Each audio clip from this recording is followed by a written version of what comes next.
किसान संघर्ष कर रहा है, किसान साडा अन्नदाता है, किसान रीढ़ दी हड्डी कहा जाता है किसानां नूं। ये किसान ही ने जिहड़े सानू भुखे पेट नहीं दिंदे, भुखे ढिड सौण नहीं दिंदे। ये किसान ही ने जिन्हां करके साडे घरे चूल्हे बलदे ने। पर ये किसान अपने हकां दे लई किस कदर सड़कां ते रुल रहा है।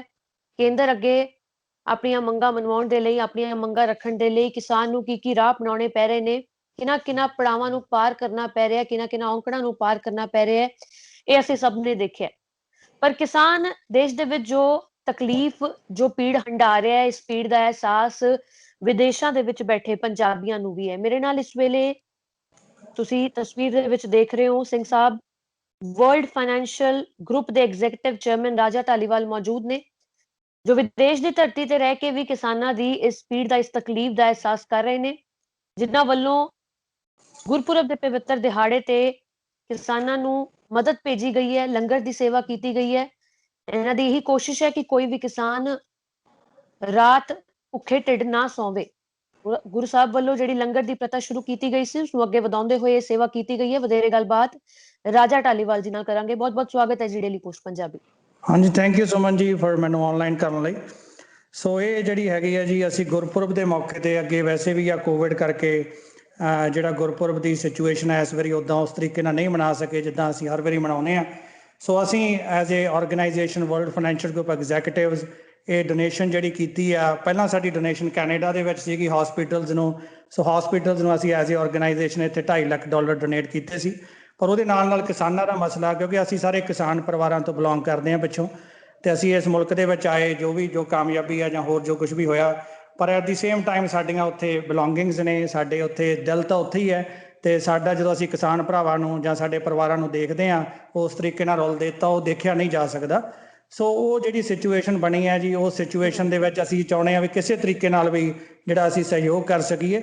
ਪਰ ਮੇਨ ਜਿਹੜੀ ਗੱਲ ਆਈ ਸੀ ਵੀ ਅਸੀਂ ਖਾਲਸਾ ਏਡ ਜਿਹੜੀ ਆ ਰਵੀ ਸਿੰਘ ਹੋਣਾ ਦੀ, ਉਹਨਾਂ ਨੂੰ ਪਿੱਛੇ ਜਦੋਂ ਕਿਸਾਨਾਂ ਦੇ ਫਲੱਡ ਆਏ ਸੀ ਉਦੋਂ 1 ਕਰੋੜ ਰੁਪਏ ਦੀ ਰਾਸ਼ੀ ਅਸੀਂ ਐਜ਼ ਏ ਵਰਲਡ ਫਾਈਨੈਂਸ਼ੀਅਲ ਗਰੁੱਪ ਐਗਜ਼ੈਕਟਿਵ ਭੇਜੀ ਸੀ ਪੰਜਾਬ ਦੇ ਵਿੱਚ। ਤੇ ਉਦੋਂ ਬਾਅਦ ਉਹ ਰਵੀ ਸਿੰਘ ਹੋਣਾ ਨੇ ਉੱਥੇ ਜਿਹੜਾ ਕੰਮ ਕੀਤਾ। ਪਰ ਅਸੀਂ ਉਹਨਾਂ ਦੇ ਨਾਲ ਸੰਪਰਕ ਕੀਤਾ ਵੀ ਤੁਸੀਂ ਉੱਥੇ ਕੋਈ ਲੰਗਰ ਦਾ ਬੰਦੋਬਸਤ ਕਰ ਰਹੇ ਹੋ ਜਾਂ ਨਹੀਂ, ਕਿਉਂਕਿ ਹਰ ਬੰਦੇ ਨੂੰ ਜ਼ਰੂਰੀ ਹੈ ਗੁਰੂ ਨਾਨਕ ਸਾਹਿਬ ਦੇ ਗੁਰਪੁਰਬ ਦੇ ਉੱਤੇ ਉਹਨਾਂ ਦਾ ਮਿਸ਼ਨ ਆਲਵੇਜ਼ ਹੀ ਸੈਲਫਲੈਸ ਸਰਵਿਸ ਦਾ। ਸੋ ਅਸੀਂ ਇਹ ਸੋਚਿਆ ਵੀ ਇਹ ਸਭ ਤੋਂ ਵਧੀਆ ਹੋਏਗਾ ਉਪਰਾਲਾ ਜੇ ਅਸੀਂ ਐਜ਼ ਏ ਆਰਗੇਨਾਈਜੇਸ਼ਨ ਜਿਹੜਾ ਇਸ ਦੇ ਵਿੱਚ ਸਹਿਯੋਗ ਦੇ ਸਕੀਏ। ਸਾਡੇ ਭਰਾ, ਸਾਡੇ ਬਜ਼ੁਰਗ, ਸਾਡੀਆਂ ਮਾਵਾਂ, ਸਾਡੀਆਂ ਭੈਣਾਂ ਜਿਹੜੀਆਂ ਉੱਥੇ ਸੜਕਾਂ ਦੇ ਵਿੱਚ ਇਸ ਵਾਰ ਪ੍ਰੋਟੈਸਟ ਕਰ ਰਹੇ ਨੇ, ਆਪਦੇ ਹੱਕਾਂ ਦੇ ਲਈ ਲੜ ਰਹੇ ਨੇ, ਅਸੀਂ ਚਾਹੁੰਦੇ ਹਾਂ ਵੀ ਕੋਈ ਵੀ ਜਿਹੜਾ ਹੈਗਾ ਉਹਨੂੰ ਕਿਸੇ ਤਰੀਕੇ ਦੀ ਲੰਗਰ ਦਾ ਇਸ਼ੂ ਨਾ ਆਵੇ। ਤੇ ਅਸੀਂ ਉਹਨਾਂ ਨੂੰ ਕਿਹਾ ਵੀ ਤੁਸੀਂ ਸ਼ੁਰੂ ਕਰੋ, 24 ਆਵਰ ਸ਼ੁਰੂ ਕਰੋ, ਆਪਾਂ ਇਸ ਚੀਜ਼ ਤੋਂ ਸ਼ੁਰੂ ਕਰਦੇ ਹਾਂ। ਜੇ ਹੋਰ ਵੀ ਲੋੜ ਪਏਗੀ ਤਾਂ ਅਸੀਂ ਜਿਹੜਾ ਉਹਦੇ 'ਚ ਹੋਰ ਵੀ ਸਹਿਯੋਗ ਦੇਵਾਂਗੇ। ਤੁਸੀਂ ਇਹ ਗੱਲ ਸਾਬਤ ਕਰ ਦਿੱਤੀ ਹੈ ਕਿ ਕਿਸਾਨਾਂ ਦਾ ਸਾਥ ਦੇਣ ਦੇ ਲਈ ਜ਼ਰੂਰੀ ਨਹੀਂ ਹੈ ਕਿ ਸੜਕਾਂ ਤੇ ਉਤਰ ਕੇ ਅੰਦੋਲਨ ਦਾ ਹਿੱਸਾ ਬਣਿਆ ਜਾਏ। ਇਸ ਤਰ੍ਹਾਂ ਵਿਦੇਸ਼ ਦੀ ਧਰਤੀ ਤੇ ਰਹਿ ਕੇ ਵੀ ਤੁਸੀਂ ਕਿਸਾਨਾਂ ਦੇ ਨਾਲ ਜੁੜੇ ਹੋਏ ਹੋ, ਅੰਦੋਲਨ ਦਾ ਹਿੱਸਾ ਬਣੇ ਹੋਏ ਹੋ। ਇਹ ਬੜੀ ਖੂਬਸੂਰਤ ਮਿਸਾਲ ਤੁਸੀਂ ਪੇਸ਼ ਕੀਤੀ ਹੈ। ਸਰ ਸੁਮਨ ਜੀ, ਇਹ ਆ ਵੀ ਦੇਖੋ, ਇੱਕ ਤਾਂ ਸਾਡੀ ਇੱਥੇ ਤਾਂ ਬਿਲੋਂਗਿੰਗ ਆ, ਸਾਡਾ ਜਿਹੜਾ ਭਾਰਤ ਦੇਸ਼ ਆ ਉਹਦੇ ਵਿੱਚ ਵੀ ਹੁਣ ਜਿਹੜੀ ਇਹ ਗੱਲਬਾਤ ਹੈ, ਗੱਲਬਾਤ ਬਹਿ ਕੇ ਹੱਲ ਹੋ ਜਾਣੀ ਚਾਹੀਦੀ ਸੀ ਹੁਣ ਤੱਕ। ਕਿਉਂਕਿ ਆਪਾਂ ਜਦੋਂ ਵੀ ਇਸ ਮੈਂ ਮਹਿਸੂਸ ਕਰ ਰਿਹਾ ਸੀ, ਮੈਂ ਜਿਹੜੇ ਹੋਰ ਵੀ ਬਿਆਨ ਲੀਡਰਾਂ ਦੇ ਸੁਣੇ ਨੇ, ਪਰ ਹਰ ਚੀਜ਼ ਦਾ ਮਸਲਾ ਇੱਕ ਟੇਬਲ ਤੇ ਬਹਿ ਕੇ ਹੱਲ ਹੁੰਦਾ ਐਂਡ ਤੇ। ਸੋ ਟੇਬਲ ਤੇ ਬਹਿ ਕੇ ਜੇ ਮਸਲੇ ਦਾ ਛੇਤੀ ਹੱਲ ਹੋ ਜਾਏ ਤਾਂ ਸਾਰੇ ਹੀ ਜਿਹੜੇ ਉਹ 'ਚ ਸੌਖੇ ਨੇ ਤੇ ਹਰ ਚੀਜ਼ ਦਾ ਸਲਿਊਸ਼ਨ ਹੈ। ਪਰ ਅਸੀਂ ਗੱਲ ਇਹ ਆ ਵੀ ਅਸੀਂ ਸਲਿਊਸ਼ਨ ਚਾਹੁੰਦੇ ਹਾਂ ਜਾਂ ਪ੍ਰੋਬਲਮ ਚਾਹੁੰਦੇ ਹਾਂ, ਉਹਦੇ ਤੇ ਆ ਕੇ ਗੱਲ ਮੁੱਕਦੀ ਹੈ। ਜੇ ਅਸੀਂ ਸਲਿਊਸ਼ਨ ਚਾਹੁੰਦੇ ਹਾਂ, ਹੱਲ ਚਾਹੁੰਦੇ ਹਾਂ, ਤਾਂ ਅਸੀਂ ਹੱਲ ਦਾ ਹਿੱਸਾ ਬਣ ਸਕਦੇ ਹਾਂ। ਸੋ ਅਸੀਂ ਹੱਲ ਚਾਹੁੰਦੇ ਹਾਂ ਵੀ ਇਹ ਹੱਲ ਹੋਵੇ ਛੇਤੀ ਤੇ ਕਿਸਾਨ ਆਪਦੇ ਪਰਿਵਾਰਾਂ ਮੁੜਨ ਤੇ ਇਸ ਤਰੀਕੇ ਦੀ ਜਿਹੜੀ ਸਿਚੁਏਸ਼ਨ ਆ ਉਹ ਪੰਜਾਬ ਤੇ ਨਾ ਬਣੇ। ਇੱਕ ਹੋਰ ਸਵਾਲ ਹੈ ਮੇਰਾ ਕਿ ਅੰਦੋਲਨ ਕਰ ਰਹੇ ਕਿਸਾਨਾਂ ਨੂੰ ਲੈ ਕੇ ਸਰਕਾਰ ਵੱਲੋਂ ਵੱਖ-ਵੱਖ ਬਿਆਨ ਜਾਰੀ ਕੀਤੇ ਜਾ ਰਹੇ ਨੇ। ਕਦੀ ਕਿਹਾ ਜਾ ਰਿਹਾ ਕਿ ਸਿਰਫ ਪੰਜਾਬ ਦਾ ਕਿਸਾਨ ਹੈ ਅੰਦੋਲਨ ਦੇ ਵਿੱਚ, ਕਦੀ ਕਿਹਾ ਜਾ ਰਿਹਾ ਕਿਸਾਨਾਂ ਨੂੰ ਵਰਗਲਾਇਆ ਜਾ ਰਿਹਾ ਹੈ, ਕਦੀ ਖਾਲਿਸਤਾਨੀ ਕਹਿ ਦਿੱਤਾ ਜਾ ਰਿਹਾ ਹੈ, ਕਦੀ ਕਹਿ ਰਿਹਾ ਦੇਸ਼ ਵਿਰੋਧੀ ਐਕਟੀਵਿਟੀਜ਼ ਨੇ। ਤਾਂ ਇਹਨਾਂ तमाम ਬਿਆਨਾਂ ਨੂੰ ਕਿਸ ਤਰ੍ਹਾਂ ਦੇਖਦੇ ਹੋ ਤੁਸੀਂ? ਦੇਖੋ, ਜਿਹੜੀ ਐਡੀ ਵੱਡੀ ਤਾਦਾਦ ਹੈ ਜੀ, ਉਹਦੇ ਤੇ ਇਦਾਂ ਦੀ ਉਂਗਲ ਚੁੱਕਣੀ ਬਣਦੀ ਨਹੀਂ। ਇਹ ਕੋਈ 10-20 ਬੰਦੇ ਨਹੀਂ ਹੈ, ਕੋਈ 100 ਬੰਦਾ ਨਹੀਂ ਹੈ, ਇਹ ਲੱਖਾਂ ਦੇ ਵਿੱਚ ਲੋਕ ਨੇ ਤੇ ਹਰ ਸਟੇਟ ਦੇ ਉੱਤੋਂ ਫਾਰਮਰਸ ਆਏ ਨੇ। ਸੋ ਇਸ ਸਿਚੁਏਸ਼ਨ ਦੇ ਵਿੱਚ ਇਦਾਂ ਦੀ ਬਿਆਨਬਾਜ਼ੀ ਚੰਗੀ ਨਹੀਂ ਹੈ। ਹਰ ਬੰਦਾ ਜਿਹੜਾ ਹੈਗਾ ਉਹ ਕੋਈ ਵੀ ਆਪਣੇ ਜਿਹੜਾ ਪਰਿਵਾਰ ਨੂੰ ਖਰਾਬ ਨਹੀਂ ਕਰਨਾ ਚਾਹੁੰਦਾ, ਆਪਣੇ ਦੇਸ਼ ਨੂੰ ਖਰਾਬ ਨਹੀਂ ਕਰਨਾ ਚਾਹੁੰਦਾ। ਹਰ ਬੰਦੇ ਦੀ ਸੋਚ ਇਹੀ ਹੈ ਵੀ ਸਾਨੂੰ ਸਲਿਊਸ਼ਨ ਮਿਲੇ, ਸਾਨੂੰ ਹੱਲ ਮਿਲੇ। ਜਦੋਂ ਹੱਲ ਨਹੀਂ ਮਿਲਦਾ ਉਸ ਸਿਚੁਏਸ਼ਨ ਤੇ ਆ ਕੇ ਪ੍ਰੋਟੈਸਟ ਸ਼ੁਰੂ ਹੁੰਦੇ ਨੇ। ਸੋ ਅਸੀਂ ਜੇ ਹੱਲ ਚਾਹੁੰਦੇ ਆ ਤਾਂ ਓਬਵੀਅਸਲੀ ਉਹਦਾ ਹੱਲ ਕੱਢਿਆ ਜਾ ਸਕਦਾ।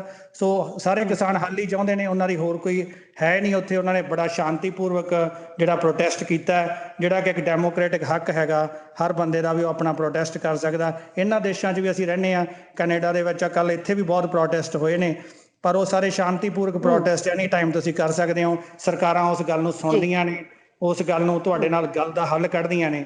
ਸੋ ਆਪਾਂ ਹੱਲ ਕੱਢਣਾ, ਆਪਾਂ ਪ੍ਰੋਬਲਮ ਦਾ ਹਿੱਸਾ ਨਹੀਂ ਬਣਨਾ। ਹੁਣ ਜੇ ਆਪਾਂ ਇਦਾਂ ਦੇ ਕਮੈਂਟਸ ਜਿਹੜੇ ਇਸ ਸਿਚੁਏਸ਼ਨ 'ਚ ਕਰਾਂਗੇ ਤਾਂ ਉਹਦੇ ਨਾਲ ਗੱਲ ਵਧੇਗੀ, ਘਟੇਗੀ ਨਹੀਂ।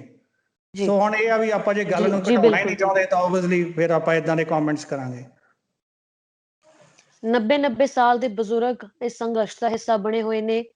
ਇੱਕ ਬਜ਼ੁਰਗ ਬੀਬੀ ਨੂੰ ਲੈ ਕੇ ਬਾਲੀਵੁੱਡ ਦੀ ਮਸ਼ਹੂਰ ਅਦਾਕਾਰਾ ਕਮੈਂਟ ਕਰ ਦਿੰਦੀ ਹੈ ਕਿ ਸ਼ਾਹੀਨ ਬਾਗ ਦੇ ਵਿੱਚ ਵੀ ਇਹੀ ਬੀਬੀ ਤੇ ਕਿਸਾਨ ਅੰਦੋਲਨ ਦੇ ਵਿੱਚ ਵੀ ਇਹੀ ਬੀਬੀ ਸ਼ਮੂਲੀਅਤ ਕਰ ਰਹੀ ਹੈ।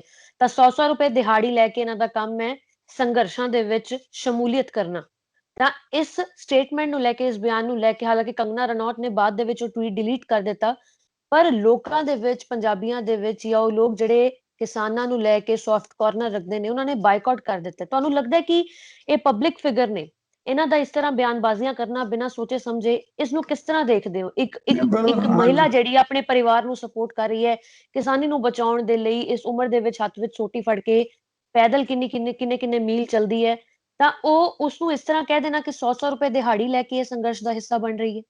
ਦੇਖੋ, ਜਿਹੜੀ ਸੁਮਨ ਜੀ ਪਬਲਿਕ ਫਿਗਰ ਹੈ, ਜਿੱਥੇ ਲੋਕ ਫਾਲੋਅਰਸ ਨੇ ਟਵਿੱਟਰ ਦੇ ਉੱਤੇ ਕੰਗਨਾ ਰਣੌਤ ਦੇ ਜਾਂ ਹੋਰ ਵੀ ਬਹੁਤ ਲੀਡਰਸ ਨੇ, ਇਦਾਂ ਦੇ ਕਮੈਂਟਸ ਜਿਹੜੇ ਨੇ ਉਹ ਇੱਕ ਹੁੰਦਾ ਵੀ ਕੋਈ ਅੱਗ ਬੁਝਾਉਣ ਵਾਲਿਆਂ 'ਚ ਤੁਹਾਡਾ ਨਾਂ ਆਉਂਦਾ ਜਾਂ ਅੱਗ ਲਾਉਣ ਵਾਲਿਆਂ 'ਚ ਤੁਹਾਡਾ ਨਾਂ ਆਉਂਦਾ। ਸੋ ਇਦਾਂ ਦੀ ਸਿਚੁਏਸ਼ਨ ਦੇ ਵਿੱਚ ਇਦਾਂ ਦੇ ਕਮੈਂਟਸ ਕਿਸੇ ਵੀ ਲੀਡਰ ਨੂੰ ਸ਼ੋਭਾ ਨਹੀਂ ਦਿੰਦੇ ਜਾਂ ਕਿਸੇ ਵੀ ਇਦਾਂ ਦੇ ਅਦਾਕਾਰ ਨੂੰ ਸ਼ੋਭਾ ਨਹੀਂ ਦਿੰਦੇ। ਸੋ ਇਹ ਹੋਣਾ ਨਹੀਂ ਸੀ ਚਾਹੀਦਾ, ਕਿਉਂਕਿ ਇਹ ਚੀਜ਼ ਜਿਹੜੀ ਕੀਤੀ ਗਈ ਹੈ ਉਹਦੇ ਨਾਲ ਹੋਰ ਜਿਹੜੀ ਗੱਲ ਵਧੀ ਹੈ ਤੇ ਉਸ ਚੀਜ਼ ਦਾ ਕੋਈ ਹੱਲ ਨਹੀਂ ਨਿਕਲਦਾ, ਉਹਦੇ ਵਿੱਚ ਪ੍ਰੋਬਲਮ ਵੱਧਦੀ ਹੈ। ਸੋ ਜੀ ਗੱਲ ਇਹ ਆ ਵੀ ਆਪਾਂ ਦੂਸਰਿਆਂ ਨੂੰ ਕਹਿ ਰਹੇ ਆ ਵੀ ਇਹ ਇਸ ਤਰੀਕੇ ਦੇ ਨਾਲ ਪ੍ਰੋਟੈਸਟ ਕਿਉਂ ਹੋ ਰਿਹਾ, ਪਰ ਸਾਡੀ ਉਹਦੇ 'ਚ ਭਾਈਵਾਲੀ ਆਪਣੀ ਕੀ ਹੈ? ਅਸੀਂ ਕੀ ਸੋਲਿਊਸ਼ਨ ਦਾ ਹਿੱਸਾ ਬਣ ਰਹੇ ਹਾਂ ਜਾਂ ਅਸੀਂ ਪ੍ਰੋਬਲਮ ਦਾ ਹਿੱਸਾ ਬਣ ਰਹੇ ਹਾਂ? ਸੋ ਅਸੀਂ ਤਾਂ ਬਾਹਰਲੇ ਲੋਕ ਇਹੀ ਚਾਹੁੰਦੇ ਬਿਲਕੁਲ ਆ ਜੀ ਵੀ ਸਹੀ। ਸਾਰੇ ਬੰਦੇ ਜਿਹੜੇ ਸੋਲਿਊਸ਼ਨ ਦਾ ਹਿੱਸਾ ਬਣ, ਇਸ ਦੇਸ਼ ਨੂੰ, ਇਸ ਪੰਜਾਬ ਨੂੰ ਹੋਰ ਵਧੀਆ ਲੈਵਲ ਤੇ ਲਿਜਾਇਆ ਜਾਵੇ, ਇੱਕ ਦੂਜੇ ਦਾ ਸਹਿਯੋਗ ਕਰੀਏ। ਸੋ ਇਹ ਚੀਜ਼ ਅਸੀਂ ਚਾਹੁੰਦੇ ਹਾਂ। ਹੋਰ ਸਾਡੇ ਦਿਲ ਦੇ ਵਿੱਚ ਤਾਂ ਆਲਵੇਜ਼ ਇਹੀ ਹੈ ਵੀ ਸਾਡਾ ਪੰਜਾਬ ਸੁਖੀ ਵਸੇ, ਹਰ ਘਰੇ ਖੁਸ਼ੀ ਹੋਵੇ। ਜਿਹੜੇ ਬਜ਼ੁਰਗ ਵਿਚਾਰੇ ਬੈਠੇ ਉੱਤੇ ਪ੍ਰਸ਼ਾਦਾ ਛਕ ਰਹੇ ਨੇ ਜੀ ਸੜਕਾਂ ਦੇ ਉੱਤੇ, ਉਹਨਾਂ ਦੇ ਜਿਹੜਾ ਦੁੱਖ ਆ ਉਹ ਸਾਥੋਂ ਦੇਖ ਨਹੀਂ ਹੁੰਦਾ। ਸੋ ਆਲਵੇਜ਼ ਜਿਹੜਾ ਹੈਗਾ ਇਹ ਚੀਜ਼ ਸਾਨੂੰ ਬੜੀ ਹਰਟ ਕਰ ਰਹੀ ਆ ਵੀ ਕਿਵੇਂ ਲੰਗਰ ਛਕੀ ਜਾਂਦੇ ਨੇ ਬੈਠੇ ਉੱਥੇ। ਸੋ ਇਹ ਨਹੀਂ ਹੋ ਸਕਦਾ। ਬਹੁਤ ਸਾਰੇ ਬਜ਼ੁਰਗ ਅਜਿਹੇ ਵੀ ਨੇ ਜਿਹੜੇ ਸਰੀਰਕ ਪੱਖੋਂ ਕਹਿ ਲਓ ਹੈਂਡੀਕੈਪ ਨੇ, ਕਿਸੇ ਦੀ ਬਾਂਹ ਨਹੀਂ ਹੈਗੀ, ਕਿਸੇ ਦੀ ਇੱਕ ਲੱਤ ਨਹੀਂ ਹੈਗੀ। ਤਰਸ ਨਹੀਂ ਆਉਂਦਾ? ਤੁਹਾਨੂੰ ਕੀ ਲੱਗਦਾ ਸਰਕਾਰਾਂ ਨੂੰ ਇਹਨਾਂ ਦੀ ਹਾਲਤ ਦੇਖ ਕੇ ਇਹਨਾਂ ਨੂੰ ਆਪਣੇ ਹੱਕ ਲੈਣ ਦੇ ਲਈ ਇਸ ਤਰ੍ਹਾਂ ਸੰਘਰਸ਼ ਕਰਨਾ ਪੈ ਰਿਹਾ? ਬਿਲਕੁਲ ਜੀ, ਤਰਸ ਨਹੀਂ, ਰੋਣਾ ਆਉਂਦਾ ਜੀ ਸਾਨੂੰ ਤਾਂ ਇੱਥੇ ਵੀ। ਇਹ ਬੜਾ ਜਿਹੜਾ ਹੈਗਾ ਦਿਲ ਨੂੰ ਹਲੂਲਣ ਵਾਲੀ ਗੱਲ ਹੈ ਬਈ ਇਹ ਹੋਣਾ ਨਹੀਂ ਚਾਹੀਦਾ, ਕਿਉਂਕਿ ਇਸ ਤਰੀਕੇ ਦੇ ਨਾਲ ਕੋਈ ਵੀ ਆਪਦਾ ਪਰਿਵਾਰ ਛੱਡ ਕੇ, ਹੁਣ ਜਿਵੇਂ ਆਪਾਂ ਕਿਸੇ ਨੂੰ ਕਹਿ ਦਈਏ ਤੁਸੀਂ ਆਪਦਾ ਪਰਿਵਾਰ ਛੱਡ ਕੇ ਜਾ ਕੇ ਪ੍ਰੋਟੈਸਟ ਤੇ ਬਹਿ ਜਾਓ, ਆਪਾਂ ਬਹਿ ਜਾਾਂਗੇ? ਮੈਂ ਬਹਿ ਜਾਊਂਗਾ? ਬਿਲਕੁਲ ਨਹੀਂ ਬੈਠੂੰਗਾ। ਸੋ ਜੇ ਕਿਸੇ ਨੂੰ ਤਕਲੀਫ ਆ ਤਾਂ ਹੀ ਬੈਠੇ ਨੇ ਤੇ ਆਪਦੇ ਪਰਿਵਾਰਾਂ ਤੋਂ ਬਿਲਕੁਲ ਦੂਰ ਸਹੀ। ਬੈਠੇ ਨੇ। ਉਹਨਾਂ ਨੂੰ ਇਹ ਵੀ ਨਹੀਂ ਪਤਾ ਵੀ ਅਸੀਂ ਘਰੇ ਵਾਪਸ ਜਾਣਾ ਕਿ ਨਹੀਂ। ਹਰ ਰੋਜ਼ ਇਹੀ ਗੱਲਾਂ ਸੁਣਨ ਨੂੰ ਮਿਲ ਰਹੀਆਂ।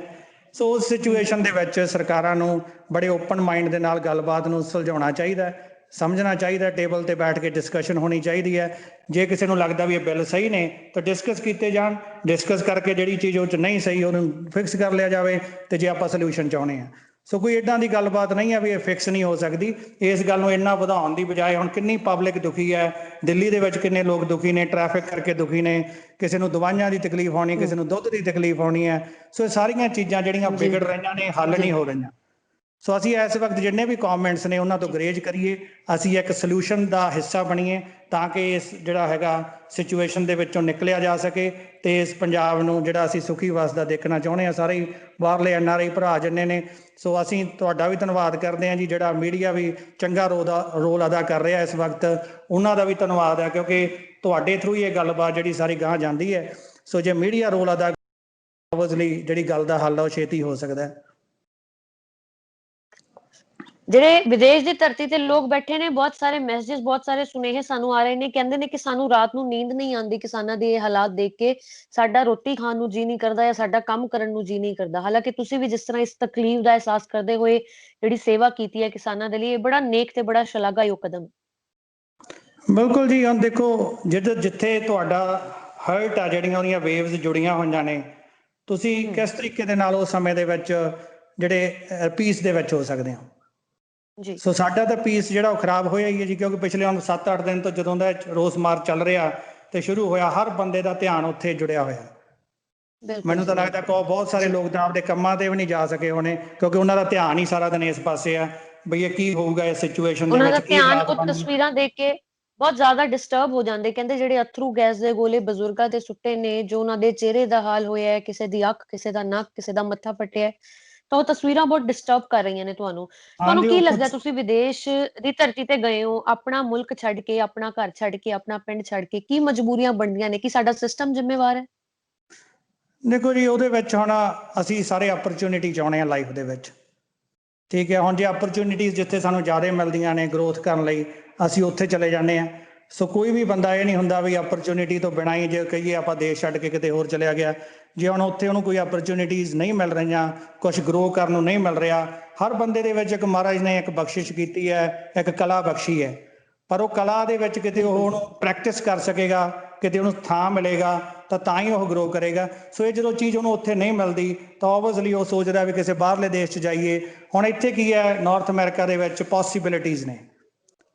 ਇੱਥੇ ਜੀ ਇੱਥੇ ਤੁਸੀਂ ਜਿਹੜਾ ਕੋਈ ਵੀ ਸੁਪਨਾ ਆਪਦਾ ਸਾਕਾਰ ਕਰ ਸਕਦੇ ਹੋ, ਉਹਦੇ ਵਿੱਚ ਹਰਡਲ ਨਹੀਂ ਬਣੇਗਾ ਕੁਛ ਵੀ, ਉਹਦੇ ਵਿੱਚ ਬਿਲਕੁਲ ਸਿਸਟਮ ਜੀ, ਹਰਡਲ ਨਹੀਂ ਬਣੇਗਾ, ਕੋਈ ਹੋਰ ਚੀਜ਼ਾਂ ਹਰਡਲ ਨਹੀਂ ਬਣਨਗੀਆਂ। ਜੇ ਤੁਹਾਡੇ ਕੋਲੇ ਕਲਾ ਹੈ ਤਾਂ ਤੁਸੀਂ ਕੰਮ ਮਿਹਨਤ ਕਰਦੇ ਹੋ ਤਾਂ ਤੁਸੀਂ ਆਪਦੀ ਲਾਈਫ ਨੂੰ ਜਿਸ ਤਰੀਕੇ ਦਾ ਜਿਉਣਾ ਚਾਹੋ ਉਹ ਜਿਉ ਸਕਦੇ ਹੋ, ਕੋਈ ਉਹ 'ਚ ਲਿਮੀਟੇਸ਼ਨਸ ਨਹੀਂ ਨੇ। ਪਰ ਅਸੀਂ ਕਈ ਵਾਰੀ ਦੇਖਦੇ ਹਾਂ ਵੀ ਲਿਮੀਟੇਸ਼ਨਸ ਦੇ ਵਿੱਚ ਜਦੋਂ ਬੰਦੇ ਨੂੰ ਨਹੀਂ ਗਰੋ ਕਰਨ ਦਾ ਮੌਕਾ ਮਿਲਦਾ, ਉਹ ਤਾਂ ਹੀ ਬਾਹਰਲੇ ਮੁਲਕਾਂ ਬਾਰੇ ਸੋਚਦਾ ਜੀ। ਸੋ ਇਸ ਸਿਚੁਏਸ਼ਨ ਦਾ ਜਿਹੜਾ ਹੱਲ ਆ ਉਹ ਜਿੰਨੀ ਛੇਤੀ ਨਿਕਲੇ ਓਨਾ ਹੀ ਅਸੀਂ ਸਮਝਦੇ ਹਾਂ ਵੀ ਸਾਰਿਆਂ ਦੇ ਭਲੇ ਦੀ ਗੱਲ ਹੈ। ਸੋ ਸਾਡੀ ਇਹੀ ਅਰਦਾਸ ਹੈ ਪ੍ਰਮਾਤਮਾ ਅੱਗੇ ਵੀ ਛੇਤੀ ਤੋਂ ਛੇਤੀ ਸਾਡੇ ਕਿਸਾਨ ਭਰਾ, ਸਾਡੇ ਬਜ਼ੁਰਗ, ਸਾਡੀਆਂ ਮਾਵਾਂ ਭੈਣਾਂ ਜਿਹੜੀਆਂ ਉੱਥੇ ਪ੍ਰੋਟੈਸਟ 'ਚ ਬੈਠੀਆਂ ਨੇ, ਉਹ ਛੇਤੀ ਤੋਂ ਛੇਤੀ ਆਪਣੇ ਘਰ ਵਾਪਸ ਮੁੜਨ ਤੇ ਆਪਣਾ ਜਿਹੜਾ ਹੈਗਾ ਖੁਸ਼ੀ ਜਿਹੜਾ ਜੀਵਨ ਨੂੰ ਕੱਢਣ। ਸੋ ਅਸੀਂ ਇਹੀ ਅਰਦਾਸ ਕਰਦੇ ਹਾਂ ਜੀ ਸਾਰੇ NRI ਭਰਾ। ਹੋਰ ਸਾਡਾ ਇਹਦੇ 'ਚ ਕੋਈ ਮੁੱਦਾ ਨਹੀਂ। ਅਸੀਂ ਲੰਗਰ ਦੀ ਸੇਵਾ ਜਿਹੜੀ ਕੀਤੀ ਆ, ਉਹ ਚਾਹੇ ਕੇਰਲਾ ਦੇ ਵਿੱਚ ਫਲੱਡ ਆਏ ਸੀ, ਅਸੀਂ ਉੱਥੇ ਵੀ ਲੰਗਰ ਦੀ ਸੇਵਾ ਕੀਤੀ ਸੀ ਖਾਲਸਾ ਏਡ ਦੇ ਨਾਲ। ਅਸੀਂ ਚਾਹੇ ਕਿਸੇ ਹੋਰ ਤਮਿਲਨਾਡੂ 'ਚ ਹੋ ਜਾਏ, ਜਿੱਥੇ ਮਰਜ਼ੀ ਹੋ ਜਾਏ, ਜਿੱਥੇ ਵੀ ਖਾਲਸਾ ਏਡ ਲੰਗਰ ਲਾਉਂਦੀ ਹੈ, ਅਸੀਂ ਲੰਗਰ ਦਾ ਹਿੱਸਾ ਆਲਵੇ ਦੀ ਸਿੱਖ ਕਮਿਊਨਿਟੀ ਬਣਦੀ ਰਹੀ ਹੈ ਤੇ ਅਸੀਂ ਵੀ ਜਿਹੜਾ ਲੰਗਰ ਦਾ ਹਿੱਸਾ ਕਦੇ ਚਾਹੁੰਦੇ ਨਹੀਂ, ਚਾਹੇ ਉਹ ਸਾਡਾ ਕੋਈ ਹਿੰਦੂ ਭਰਾ ਹੋਵੇ, ਚਾਹੇ ਕੋਈ ਮੁਸਲਮਾਨ ਹੋਵੇ, ਚਾਹੇ ਸਿੱਖ ਹੋਵੇ। ਅਸੀਂ ਇਹ ਨਹੀਂ ਕਿ ਉੱਥੇ ਅਸੀਂ ਕਾਸਟ ਦੇਖਣੀ ਹੈ ਜਾਂ ਕਲਰ ਦੇਖਣਾ ਵੀ ਲੰਗਰ ਉਹ ਨਾ ਛਕੇ ਜਾਂ ਆ ਨਾ ਛਕੇ। ਹਰ ਬਿਲਕੁਲ ਜੀ, ਪਰਿਵਾਰ ਬਿਲਕੁਲ ਜਿਹੜਾ ਉਹ ਡਿਜ਼ਰਵ ਕਰਦਾ, ਜਿਹੜਾ ਹਿਊਮਨ ਬੀਇੰਗ ਇਸ ਧਰਤੀ ਤੇ ਪੈਦਾ ਹੋਇਆ, ਵੀ ਆਪਣਾ ਪੇਟ ਭਰ ਕੇ ਰਾਤ ਨੂੰ ਆਪਦੇ ਪਰਿਵਾਰ ਨਾਲ ਖੁਸ਼ੀ ਜਿਹੜਾ ਰਵੇ। ਸੋ ਅਸੀਂ ਜਿਹੜਾ ਹੈਗਾ ਇਸ ਚੀਜ਼ ਦੇ ਮੁਦਈ ਹੈ, ਆਲਵੇਜ਼ ਹੀ ਹੈਗੇ ਵੀ ਹਾਂ ਤੇ ਰਵਾਂਗੇ ਵੀ। ਜਿੱਥੇ ਵੀ ਕੋਈ ਇੱਦਾਂ ਦੀ ਤਕਲੀਫ ਆਏਗੀ, ਅਸੀਂ ਐਜ਼ ਏ NRI ਜਿਹੜੇ ਕੁਛ ਵੀ ਕਰ ਸਕਦੇ ਹਾਂ ਆਪਦੀ ਹੈਸੀਅਤ ਦੇ ਹਿਸਾਬ ਨਾਲ ਅਸੀਂ ਕਰਨ ਨੂੰ ਤਤਪਰ ਰਹਿੰਦੇ ਹਾਂ ਜੀ। ਬਹੁਤ ਧੰਨਵਾਦ ਤੁਹਾਡਾ। ਤੁਸੀਂ ਜੋ ਯੋਗਦਾਨ ਪਾਇਆ, ਜਿਹੜਾ ਤੁਹਾਡਾ ਇਹ ਕੰਟਰੀਬਿਊਸ਼ਨ ਹੈ, ਇਹ ਜੇ ਇਤਿਹਾਸ ਦੇ ਪੰਨਿਆਂ ਦੇ ਵਿੱਚ ਕਿਸਾਨ ਅੰਦੋਲਨ ਯਾਦ ਰੱਖਿਆ ਜਾਏਗਾ ਤਾਂ NRIs ਵੱਲੋਂ ਜੋ ਕੰਟਰੀਬਿਊਸ਼ਨ, ਜੋ ਸੇਵਾ ਨਿਭਾਈ ਜਾ ਰਹੀ ਹੈ, ਇਤਿਹਾਸ ਦੇ ਪੰਨਿਆਂ ਦੇ ਵਿੱਚ ਵੀ ਇਹਨਾਂ ਦਾ ਜ਼ਿਕਰ ਵੀ ਜ਼ਰੂਰ ਆਉਂਦਾ ਰਹੇਗਾ। ਇਹ ਜੋ ਵਰਲਡ ਫਾਈਨੈਂਸ਼ੀਅਲ ਗਰੁੱਪ ਦੇ ਵੱਲੋਂ ਜੋ ਸੇਵਾ ਨਿਭਾਈ ਜਾ ਰਹੀ ਹੈ, ਜੋ ਲੱਖਾਂ ਦੀ ਮਾਲੀ ਸਹਾਇਤਾ ਤੁਸੀਂ ਸਾਡੀ ਕਰ ਰਹੇ ਹੋ, ਕਿਸਾਨ ਵੀਰਾਂ ਦੀ ਕਰ ਰਹੇ ਹੋ, ਤਾਂ ਕਿ ਕਿਸਾਨ ਰੋਟੀ ਮਿਲੇ, ਕਿਸਾਨ ਭੁੱਖਾ ਨਾ ਸੋਵੇ, ਤਾਂ ਤੁਹਾਡਾ ਜਿੰਨਾ ਧੰਨਵਾਦ ਕਰੀਏ ਓਨਾ ਘੱਟ ਹੈ। ਤੁਹਾਡੀਆਂ ਜਿਹੀਆਂ ਨੇਕ ਰੂਹਾਂ ਦੀ ਸਾਨੂੰ ਬਹੁਤ ਲੋੜ ਹੈ। ਤਾਂ ਇਹੀ ਕਹਿੰਦੇ ਨੇ ਕਿ ਲੋਕ, ਇਨਸਾਨ ਹਰ ਘਰ ਪੈਦਾ ਹੋ ਜਾਂਦਾ ਹੈ, ਪਰ ਇਨਸਾਨੀਅਤ ਕਿਸੇ ਵਿਰਲੇ ਘਰ ਪੈਦਾ ਹੁੰਦੀ ਹੈ। ਤੇ ਇਨਸਾਨੀਅਤ ਦੀ ਬੜੀ ਖੂਬਸੂਰਤ ਮਿਸਾਲ ਤੁਸੀਂ ਪੇਸ਼ ਕੀਤੀ ਹੈ। ਬਹੁਤ ਧੰਨਵਾਦ ਤੁਹਾਡਾ ਸਾਡੇ ਨਾਲ ਜੁੜਨ ਦੇ ਲਈ ਤੇ ਇਸ ਤਰ੍ਹਾਂ ਅੰਦੋਲਨ ਦੇ ਵਿੱਚ ਆਪਣਾ ਯੋਗਦਾਨ ਪਾਉਣ ਦੇ ਲਈ। ਥੈਂਕ ਯੂ ਸੁਮਨ ਜੀ। ਅਸੀਂ ਅਰਦਾਸ ਕਰਦੇ ਹਾਂ ਪ੍ਰਮਾਤਮਾ ਇਸ ਸਿਚੁਏਸ਼ਨ 'ਚੋਂ ਸਾਡੇ ਭਰਾਵਾਂ ਨੂੰ ਛੇਤੀ ਕੱਢੇ ਤੇ ਸਾਰੇ ਪਰਿਵਾਰ ਜੀ ਜਿਹੜੇ ਖੁਸ਼ੀ ਬਸਣ। ਸੋ ਅਸੀਂ ਜਿਹੜਾ ਹੈਗਾ ਲੰਗਰ ਦੀ ਜਿਹੜੀ ਸੇਵਾ ਉਹ ਚੱਲੀ ਹੋਈ ਆ ਉੱਥੇ ਆਲਰੇਡੀ, ਤੇ ਉਹ ਚੱਲ ਰਹੀ ਆ, ਉਹਦਾ ਸਹਿਯੋਗ ਦਿੱਤਾ ਹੈ। ਤੇ ਆਉਣ ਵਾਲੇ ਸਮੇਂ ਦੇ ਵਿੱਚ ਵੀ ਜਿੱਥੇ ਵੀ ਕੋਈ ਇੱਦਾਂ ਦੇ ਹਾਲਾਤ ਬਣਦੇ ਨੇ ਸੰਸਾਰ ਦੇ ਵਿੱਚ, ਕਿਤੇ ਵੀ ਬਣ, ਜਿਹੜਾ ਸਾਡਾ ਜੀ ਧਰਮ ਆ, ਸਾਡਾ ਜਿਹੜਾ ਕਲਚਰ ਆ, ਸਾਡੀ ਉਹਦੇ 'ਚ ਅਸੀਂ ਲੰਗਰ ਦੀ ਸੇਵਾ ਜਿਹੜੀ ਆ ਉਹ ਆਲਵੇਜ਼ ਹੀ ਮੂਹਰੇ ਵੱਧ ਚੜ੍ਹ ਕੇ ਹਿੱਸਾ ਪਾਉਣੇ ਆ ਜੀ। ਧੰਨਵਾਦ ਤੁਹਾਡਾ, ਤੁਹਾਡੇ ਦਰਸ਼ਕਾਂ ਦੇ ਰੂਬਰੂ ਕਰਾਉਣ ਲਈ। Thank you so much. I appreciate your all the commitment and hard work from the media as well. ਬਹੁਤ Thank you. ਬਹੁਤ ਧੰਨਵਾਦ ਗੱਲਬਾਤ ਕਰਨ ਲਈ।